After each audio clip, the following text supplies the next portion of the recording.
परिणय की बात करते हैं। जब विश्वामित्र राम और लक्ष्मण को लेकर चले, रास्ते में तारका सुबाहु मारे गए, गौतम ऋषि की पत्नी अहिल्या का उद्धार हो गया, तब उनको लेकर वे मिथिला आते हैं कि यहाँ एक बहुत बड़ा समारोह हो रहा है। जैसे माता पिता बच्चे को मेला दिखाने ले जाते हैं, उसी तरह विश्वामित्र ने राम लक्ष्मण को कहा हम तुम्हें धनुष यज्ञ दिखाने ले चलते हैं। रामचरितमानस के बालकांड के 209वें दोहे के बाद की 5वीं चौपाई में गोस्वामी जी कहते हैं, धनुष यज्ञ सुनी रघुकुल नाथा, हर्षि चले मुनिवर के साथ। रघुकुल के स्वामी श्री रामचंद्र जी धनुष यज्ञ की बात सुनकर मुनि श्रेष्ठ विश्वामित्र के साथ प्रसन्न होकर चले।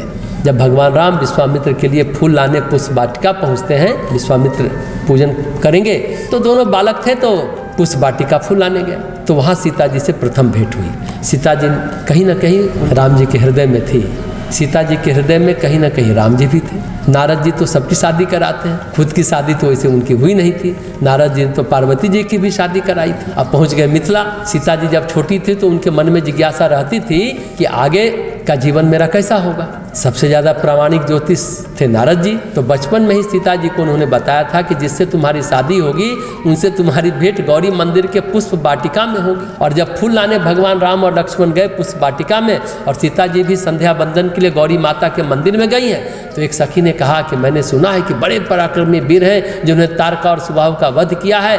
उस समय तारका, सुबाहु और मारीच का आतंक बहुत ज़्यादा था, उसको मारा है। विश्वामित्र जैसे तपस्वी ने उनसे सहायता ली है। विश्वामित्र राम लक्ष्मण के मिथिला पहुँचने पर राम जी के पराक्रम की कथा फैल गई चारों तरफ।